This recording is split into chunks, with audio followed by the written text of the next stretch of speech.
Hi, BBs.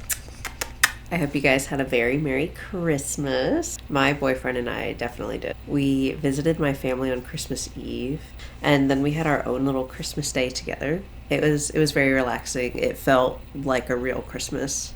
I feel like a lot of the times on Christmases we try to make them too perfect or something, but then on the actual day, for us anyway, it just is super chill. So, and personally, I like a chill Christmas, so that really helped me relax a lot and refill my creative well, which is what this entire video is about. So, I'm a very creative person. I'm drawn to a different variety and array of arts and hobbies. There's still some extended periods of time where I just do not feel like doing anything. Well, creative wise, I'd just rather veg out on my phone for much longer than desired. So what do you do when you reach that point? Here are some things that I've found kind of help me refill my artist's well. Number one, the needs checklist. Some of us don't realize that we feel like shit until we're literally sick, and by some of us, I literally mean me. So if you're feeling like that ebbing of a burnout, then you gotta make sure that you're taking care of yourself. And the way that I like to do that is I run down what I call my checklist of needs. So for example, have you had any water today? Have you had enough water?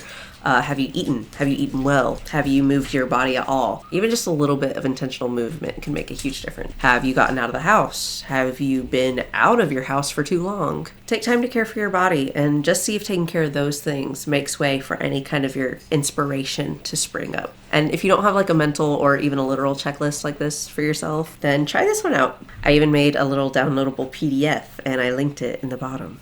Thank you, Canva. 2, tidy space, tidy mind. So according to this Psychology Today article, a messy house can, and I quote, inhibit creativity and productivity.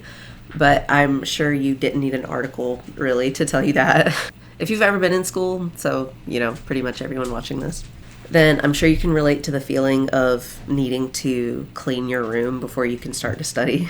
Well, yes, it could have been a way to productively procrastinate. You're right, Mom, I guess. But it could have also been coming from a place of needing order so that you could actually give your full attention to the task at hand. The article goes on to say that a cluttered space signals to the mind that your work isn't actually done. And so you don't have the mental capacity to brainstorm or even get bored enough to think of inspiring things to make or do. 3, have some high quality alone time. This could have probably gone onto the needs checklist, but I wanted to make a whole separate point for this in particular because it's just that important. Have you journaled or had some self-pampering or even had some spicy time with yourself? When I'm stressed, cold, bored, or just wanting to get all pampered, I will take a bath. It doesn't matter. I will literally take a bath for anything. I call it my bear baths because I love bears and I'm in a bath. And I just imagine that I'm a big old grizzly bear, just splishing and splashing around in the water. I'll listen to podcasts or music, or I'll watch TikToks. Lately, I've been actually trying to not play anything while I'm in the bathtub. But I know that literally sounds like some of y'all's nightmare to just sit in quiet in a tub for like half an hour. So find your thing that you like to do. It doesn't have to be a bath. That's just my go-to for like everything. Maybe the thing that you like to do is playing a video game from your childhood. Rip Bearville, rip Bellicera. Maybe you love to cook or you love to bake. Or maybe you have a dog who's been needing attention or wanting to go to the dog park lately. Isn't that right? Yeah. I also enjoy taking myself out on dates. All right, thank you, Rocket. Bye-bye. Good job. You're famous. I'll usually get coffee or I'll go shopping. Sometimes I'll just go grocery shopping because I love grocery shopping by myself. I'll have my music in.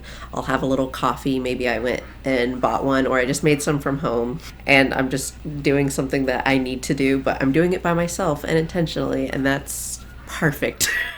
Maybe you can go to the library. And another thing that I like to do is I like to just go on a drive, or you can take a bath. Find the things that you like to do that make you refreshed and make you feel like a child again. That will really help open up your mind, open up your heart, and get that creativity flowing. Tip 4, try something new. Having fun and expanding your horizons, if you will leave you feeling fulfilled and more in tune with who you are. Now, that is purely anecdotal, but am I wrong? When's the last time that you regretted having fun? And I mean real fun, not like self-destructive behavior. Fun that can only come through being yourself and doing what gives you that childlike joy. For me personally, I got a walking pad for Christmas. It's like a little treadmill, but it only stays on the ground. It can't like incline or anything, and it doesn't have like a thing that you hold on to. It just stays flat on the ground. I've been wanting one of those for years, and I got one for Christmas, and so I tried it out. And so I stepped up on it, and then I'm at my standing desk, which is sitting under, and so it's basically like a girl boss treadmill at this point. But I get on the walking pad, and literally I can't help but want to write a script. This is actually how this script was born. And just so you know, because the context is important, I normally will just sit down in front of a camera and just kind of wing it. I don't normally just write out everything that I'm going to say in videos. But my inspiration was flowing just by having fun. This is so like earth sign of me, but like my favorite gift this year, my favorite two gifts this year have definitely been like the little treadmill thing and the standing desks, because I got both at the same time. I feel so productive. I feel so min-max. I'll just like boot up my Notion and I'll just start doing businessy things because I just want to use my little like walking pad so much. I should take a picture of my setup. I'll post a picture of me using it on my Instagram so you guys can see what I'm talking about. And lastly, tip number 5, get bored. If nothing else helped, this will. Now I saved this one for last because it's probably going to be the most daunting one. It's definitely the least fun one. I mean, it's literally getting bored. Who wants to get bored? Nobody does. But bear with me. Turn off the Wi-Fi. Don't have your TV, don't have your radio. Just exist in your mind. This is a tip that I actually learned from Miley Cyrus. She would do this to sort out her thoughts and allow these kind of blocked emotions to come up, because she was saying that like these emotions will come up eventually. So she'll just kind of go ahead and do a routine sabbatical from being distracted, so that way these things can just come up and at least she's like dealing with them on her terms. But I thought that this was really important for your creativity as well.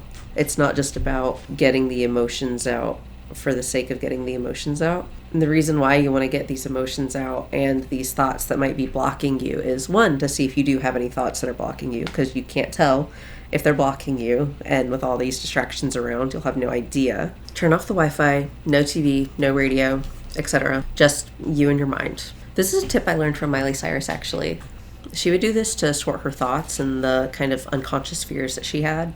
So if you're feeling blocked, this is a really good way to confront those fears and those thoughts that are making you feel stuck. Now, doing this can really suck, especially if it's your first time doing it, but I promise you, it's worth. And even if you don't have any thoughts that are needing to be confronted or anything, you've stopped the input of new ideas. And so you're basically just meditating and allowing the mind to create its own ideas. It's like you become a lightning rod for all of this inspiration. And like I was saying, this is probably the most difficult tip that I have for you. So try the first 4 and use this one as a last resort, or a sort of like occasional routine thing that you do. So that's going to do it for today. I know that was pretty short, but I feel like it was a lot of really good information. So take your notes or just come back to this video whenever you need to be reminded. And as always, thank you so much for watching. Check out my daily live streams on Twitch. I'm posting a 45-minute workout every morning now because I'm doing the 75 hard. Yep. Follow my Instagram for some behind the scenes content, and consider donating to my Ko-Fi and my Throne wish list, because this helps me be able to make more content that I love to make for you guys. So that does it for this week's episode. And so just remember that you are loved and you are one with the divine, and you have the divine's energy coursing through your veins. Have an abundant and blessed week, babes. Bye.